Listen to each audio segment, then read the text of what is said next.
తెలంగాణ గ్రామ పంచాయతీ ఉద్యోగ కార్మిక సంఘాల జేఏసీ సిఐటియు ఏఐటియుసి అలాగే టియుసిఐ ఐఎఫ్టియు తెలంగాణ గ్రామ పంచాయతీ కారోబార్ బిల్ కలెక్టర్ల సంఘాల ఆధ్వర్యంలో ధర్నా చౌక్లో ధర్నా నిర్వహించారు.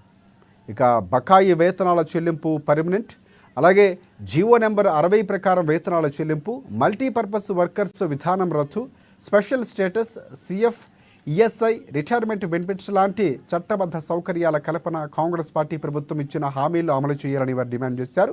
వేతనాలు సరైన సమయంలో అందక కుటుంబాల పోషణ భారమై కుటుంబ అవసరాల కోసం అప్పులు చేసి బతకాల్సిన పరిస్థితి పంచాయతీ సిబ్బందికి ఏర్పడిందన్నారు. ఇక గ్రామ పంచాయతీ సిబ్బంది బకాయి వేతనాలు చెల్లించాలని, వేతనాలకు ప్రభుత్వం ప్రత్యేక బడ్జెట్ను కేటాయించాలని వారు కోరారు. ఆన్లైన్లో నమోదు కాని కార్మికుల పేర్లను నమోదు చేసి నేరుగా వారికి కూడా వేతనాలు చెల్లించాలని విజ్ఞప్తి చేశారు.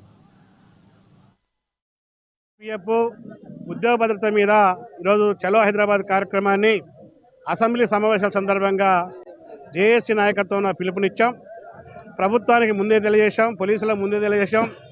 నిన్న పగలు పర్మిషన్ ఇచ్చి అర్ధరాత్రి పర్మిషన్ క్యాన్సిల్ చేసి తీవ్రమైనటువంటి నిర్బంధాన్ని ప్రయోగించారు. హైదరాబాద్ వచ్చినటువంటి వాళ్ళందరినీ పోలీస్ స్టేషన్లో తరలించి నిర్బంధించారు. జిల్లాల్లో కూడా అక్రమ అరెస్టులు పాల్పడ్డారు.